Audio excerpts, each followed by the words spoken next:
Hello வணக்கங்க. இன்றைக்கி வந்து நம்ம வீட்டில் குட்டி லன்ச் மணி என்னென்னு பார்க்கலாங்க. வாங்க. சுட சுட சாதம்,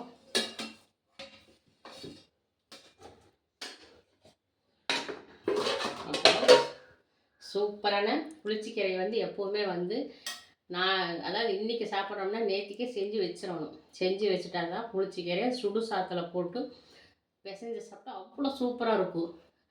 அதனால் வந்து நேற்றுக்கே நான் புளிச்சிக்கீரை ரெடி பண்ணிட்டேன் பாருங்கள். ஏன்னா புளிச்சிக்கீரை எங்கள் வீட்டில் எல்லாத்துக்குமே பிடிக்கும். புளிச்சிக்கீரைனாலே பாருங்கள். அப்புறம் அதுக்கு பார்த்திங்கன்னா தொட்டுக்க வெங்காய பக்கடா, அப்புறம் பார்த்திங்கன்னா ஒரு லட்டு பாதுஷா, அப்புறம் இது என்னென்னு பார்த்திங்கன்னா கேக். அதாவது வந்து அப்போல்லாம் சினிமா தேட்டரில் வந்து என்ன கேட்குது, ஆட்டுக்கால் கேக்கா. அது இப்போ குட்டி குட்டியாக போட்டிருக்குறாங்க. அந்த கேக்கு தான் இந்த கேட்குது. இன்றைக்கி பார்த்திங்கன்னா நம்ம வீட்டில் சுடு சாதமும் புளிச்சிக்கீரையும் வெங்காய பக்கடா, பாதுஷா, லட்டு, ஆட்டுக்கால் கேக்குதாங்க. Cake plum cake.